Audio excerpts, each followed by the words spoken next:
Greetings, Local 2627 sisters and brothers. Today is Monday, January 9th, 2017. I hope everybody had a great weekend. And let me remind everybody that next weekend is celebration of Martin Luther King, so everybody should have off on Monday.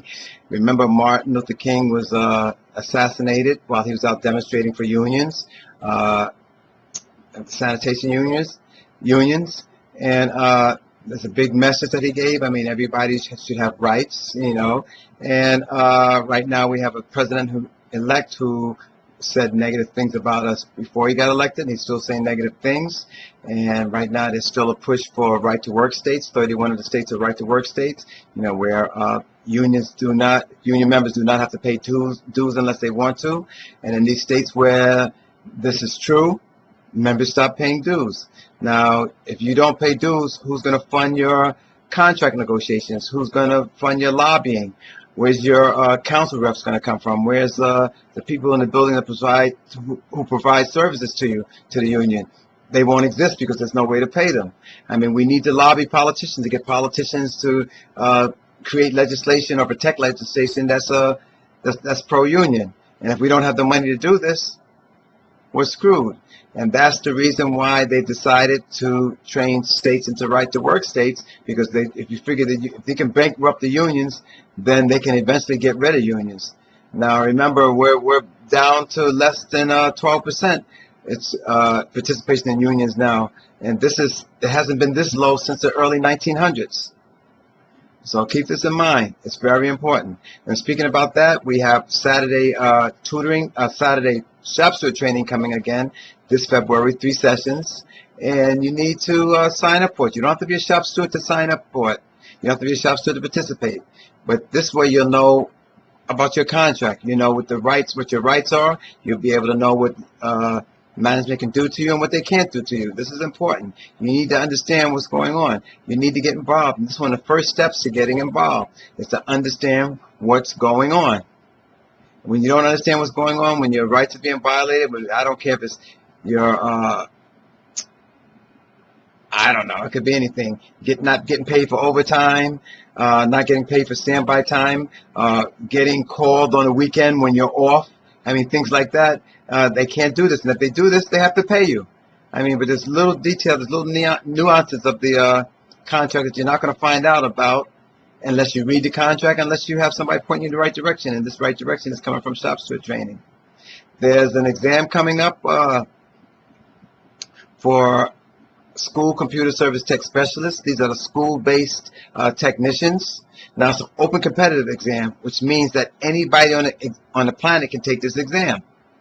So for you who are already in this title, remember this title was just turned into open competitive recently, which means you're provisional now.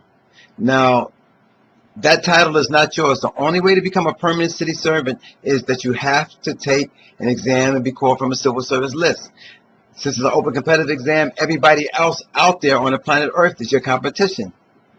Now, civil service law also states that once there's a list, you have to replace the people that are provisional on a list with people that are permanent. So you have to, and let me repeat this, you have to take this exam if you're a school computer service tech specialist, because you could be bumped if you don't take the exam, and there's a list out. This is important to you. Now, we're going to probably set up a prep course for this exam. It's in April 5th through April 25th is the filing period.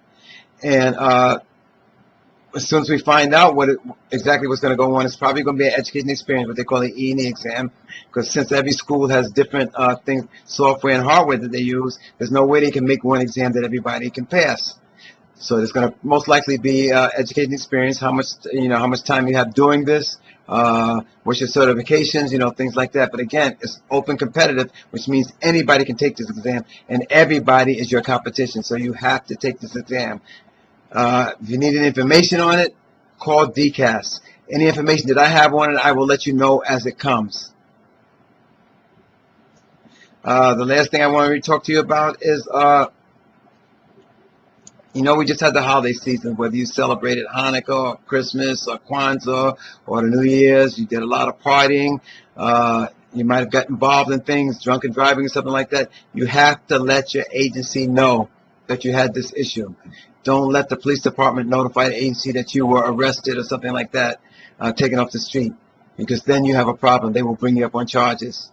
And they will find out. As a city employee, they have your fingerprints, so they know who you are. Sometimes it takes a while. This morning, I attended a hearing at investigation at DOI, Department of Investigations, for somebody who was arrested for drunken driving in March of 2015. We're talking about 22 months ago. They will find out about it. Once they find out about it, you have other issues going on. There's going to be problems, serious problems. So if you had any problems during the holiday and you haven't notified them yet, you better notify them ASAP. In solidarity, this is Robert Ajay. I'll speak to you soon.